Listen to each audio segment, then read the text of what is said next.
Hello दोस्तों, श्री राधे राधे। आप सभी का स्वागत है मेरी आप सभी के यूट्यूब चैनल पे। आप लोग कैसे हैं? ठीक होंगे, स्वस्थ होंगे, मस्त होंगे।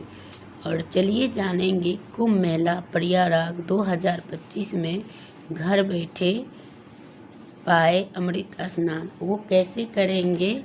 तो वो एक ही वीडियो में संपूर्ण जानकारी बताएंगे, जो कि आप लोग कर सकते हो घर बैठे भी।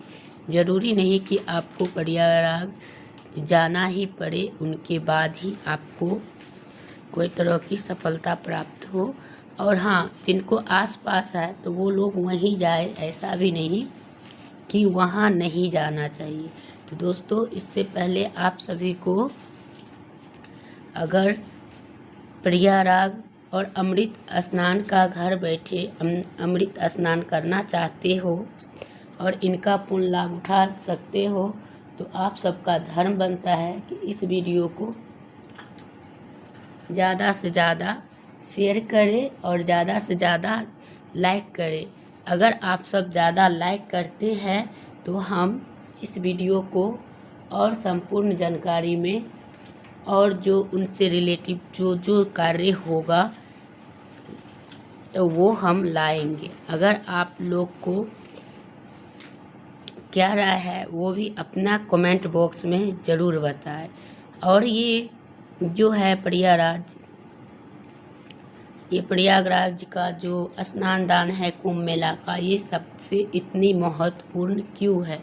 क्योंकि इसमें जब समुद्र मंथन हुआ था, उस टाइम जब कौआ अमृत का घड़ा लेके जब भाग रहे थे, तब ये समुद्र के यहीं पे प्रयागराज में थोड़ा सा गिरा था, थोड़ा सा उज्जैन में और थोड़ा सा ऐसे ही कर करके हरिद्वार में, और जिस जिस स्थान पर गिरे हैं ना, तो उस स्थान पे ये कुंभ का मेला लगता है। तो इस बार 12 साल बाद लग रहा है। तो अगर जिनको आसपास में है और जिनको श्रद्धा समर्थ है जाने का, तो रुकिएगा नहीं, चले जाइएगा। और जिनको शाही स्नान करना हो तो वो लोग शाही स्नान जो करेंगे, तो उनके लिए है कि आप 29 तारीख यानी मौनी अमावस्या, बसंत पंचमी और इन दिनों में जाओ, और उनके बाद जो है महाशिवरात्रि पर जाओ, तो आप सब शाही स्नान करेंगे। तो उनको करने से आपको जो कहते हैं, जो मन में हमारे मन में जो कुछ चलता रहता है, यानी गंदे विचार या गंदे शब्द या हम कोई तरह का हमारे पास निगेटिव है, जो हम बढ़िया नहीं सोच के और बेकार सोचते रहते हैं, तो उन चीज़ों को आप अगर वहाँ स्नान ध्यान करते हैं तो आपको ये सब दुख दूर हो जाता है और आपको मोक्ष की प्राप्ति होती है, जो कि आपको कोई भी तरह की वो कार्य नहीं आप कर सकेंगे जिनसे। तो महाकुंभ में दान का सबसे बहुत बड़ा महत्वपूर्ण है, जो कि आप अगर घर पे भी स्नान करते हो 4 बजे से लेके 5 बजे तक अगर स्नान करते हो, तो इस दौरान में आपको सात्विक भोजन को सेवन करें और लहसुन प्याज का त्याग करना होगा। जो शुद्ध सब्जियां हैं उनको करना है, और उनके बाद जितना भी करना। और महाकुंभ का इतिहास बहुत ही 850 साल से किया जाता है। तो इनको शुरुआत कुछ कथाओं में बताए जाते हैं। कुंभ का आयोजन किया जा रहा है जब समुद्र मंथन हुआ था, उसी समय से चलते आ रहे हैं। तो आप लोग सब इनका फ़ायदा उठाना चाहते हो, तो और उनके लिए आपको अपने घर पे स्नान करना है और सात्विक भोजन लेना है और दान पुण्य रोज़ कर सकते हो। और उनके साथ साथ आप 4 बजे उठ के स्नान करने के जल में गंगा जल डाल के और गंगा जी का स्मरण करते हुए आप अपने नहाए और फिर उनका लाभ उठाए और पूजा पाठ भी विधिवत करते रहे, गंगा जी का दीपक जलाते रहे।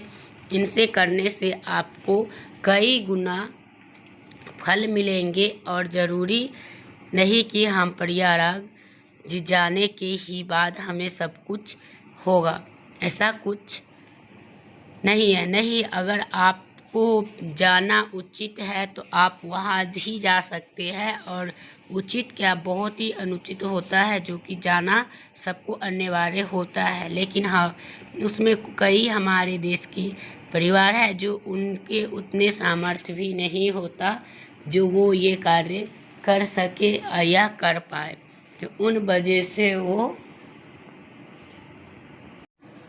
तो यही है।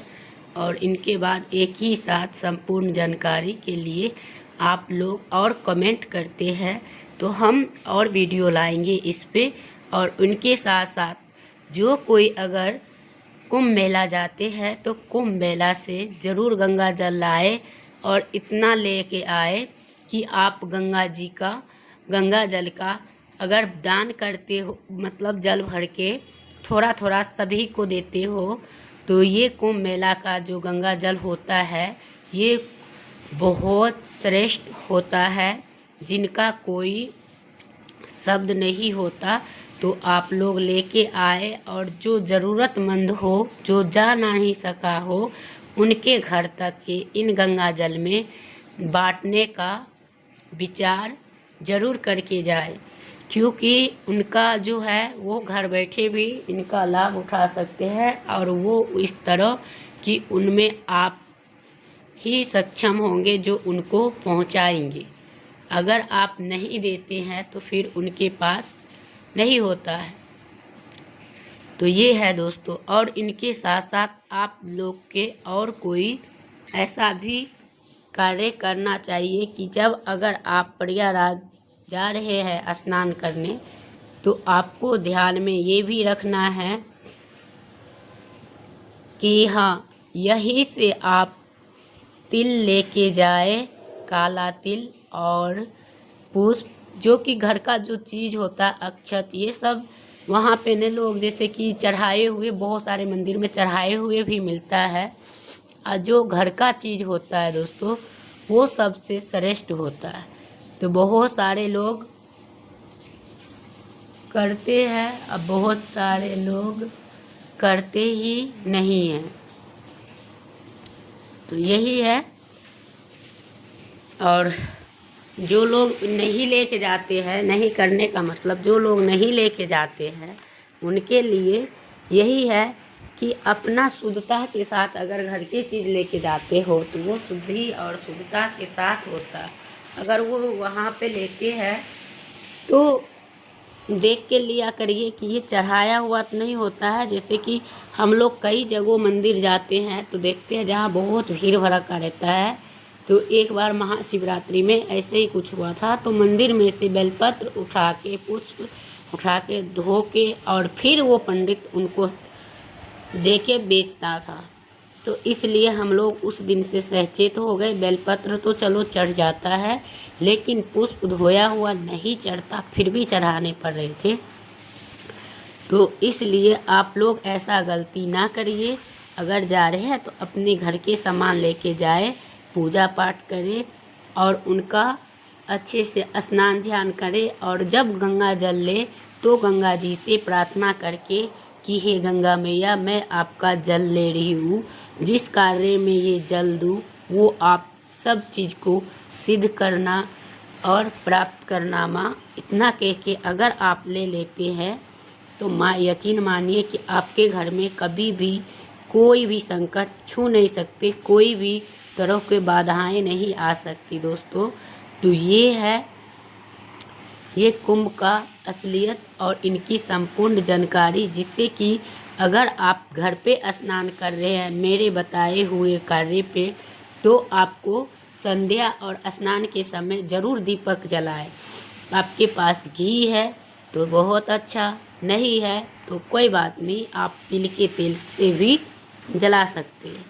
और सात्विक भोजन लें, दान करें और अच्छे से स्नान करिए और पूर्ण लाभ उठाइए, जिससे कि आपकी हुई मोक्ष की प्राप्ति होगा। और कहते हैं जन्म जन्मांतर तक हमें इन चीज़ से कोई ऐसे संकट बाधाएं से मुक्ति मिल जाती है और हम इन चीज़ से बचते हैं दोस्तों। तो आप लोग को इनमें अगर इस वीडियो को देखने के बाद इस तरीके के जानकारी घर बैठे अमृत स्नान करने का फल प्राप्त करना चाहते हैं तो इस वीडियो को देखेंगे। जो जितना लाइक करेंगे वो उतना ही गंगा मैया से प्रेम करते हैं और गंगा मैया को चाहते हैं और खुद को यानी खुद को ये अपने आप में मतलब जो है कि घर बैठे अमृत स्नान का दान यही होता है। तो आपका दान यही होगा कि आप इस वीडियो को ज़्यादा से ज़्यादा लाइक करें, शेयर करें, सब्सक्राइब करें और जो ज़रूरतमंद हो उनका इस महीना में ठंडी में जूता, चप्पल, कंबल अगर समर्थ हो तो ये भी दे सकते हो, नहीं तो गुड़ जरूर दीजिएगा। अगर आपके खेत का तिल है तो दीजिएगा, नहीं तो आप माघ में तो मना ही करते हैं तिल लेने से, तो नहीं लेना चाहिए। और जिनको लेना था तो वो पूस में ही लेना था, क्योंकि माघ में अच्छा नहीं माना जाता।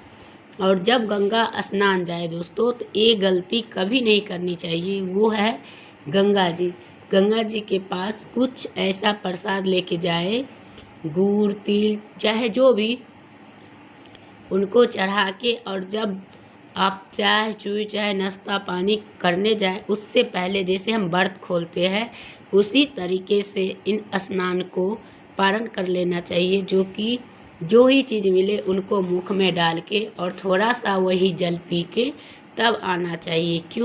क्योंकि ये जैसे कि बेटी मैके से ससुराल जाती है तो वो गंगा जी जो है वो हमारी माताएं होती है और हमें उनका जल और उनके पास हम कुछ खा के आते हैं तो ये माना जाता है कि हमारा पेट हमेशा हमेशा के लिए भरा हुआ होता है और वो व्यक्ति कभी भी संसार में भूखे नहीं रह सकते और कभी भी उनको अन्न धन की कमी नहीं होता। उनको सभी चीज़ भगवान के आशीर्वाद से कृपा से प्राप्त होता रहता है। तो यही चीज़ें हैं दोस्तों, और जिनको अच्छा लगता है तो वो लोग ये कार्य ज़रूर से करें। जिनको नहीं लगता है तो वो ही लोग लाइक नहीं करेंगे, नहीं इस चैनल को सब्सक्राइब करेंगे और शेयर तो दूर रहेंगे तो कोई बात नहीं। तो चलिए, हमारी धर्म थे आप तक का ये अमृत स्नान करवाने का। तो हम चाहते हैं कि जो हमारे माताएं बहनें घर पे है, जो आदमी लोग भी है, वो सब भी कर सकते हैं, क्योंकि वहाँ पे बड़ा बड़ा तपस्या ऋषि मुनि ये सब जाते हैं तो उनका स्नान शाही स्नान दिन होते हैं। जो वो स्नान करना चाहते हैं तो उन्हीं दिन को जाओ, मौनी अमावस्या को, बसंत पंचमी को और महाशिवरात्रि को। तो वो आप लोग देखेंगे कि आप लोग कब जाते हैं, और जो लोग जाएंगे और आएंगे तो वो लोग कमेंट में ज़रूर एक बार बताएंगे कि हाँ हमने इस तरह से पूजा किए, हमने ये दान किए। लेकिन कभी भी कोई कहीं तीर्थ यात्रा पे जाओ, नहीं ज़्यादा तो कुछ ना कुछ लेके ज़रूर जाना चाहिए और उनको दान करना ही चाहिए। अगर आप दान नहीं करते हैं फिर आपका धन लाभ का प्राप्त नहीं होता है, और यही तरीका है आपकी दान पुण्य करने के साथ साथ स्नान का पुण्य प्राप्त होता है। तो ये चीज़ को ध्यान रखते हुए आपको करनी चाहिए। और जो लोग ये कार्य करते हैं और उनको ये लाभ नहीं मिल पाता तो उनको सोचना में यही होता है कि हमें क्यों नहीं हुआ, तो आपने कहीं गलती करे हैं तो इस वजह से आपको नहीं हुआ। तो आप ज़रूर करें और ज़रूर से उनका लाभ पाए। तो यही है दोस्तों, और उनके सिवा और हम क्या ही बताएं। तो जो था वो हमने आपको बता दिए हैं। और उन दौरान आपको पानी पूनी जो नहाते हैं वो भी नहीं पोंछना चाहिए, क्योंकि इस स्नान से पितृ भी तृप्त होता है, तो इनके लिए भी रखना चाहिए। तो चलिए दोस्तों, वीडियो करूँगी यहीं पे एंड, फिर मिलते एक नया वीडियो के साथ। तब तक के लिए श्री राधे राधे।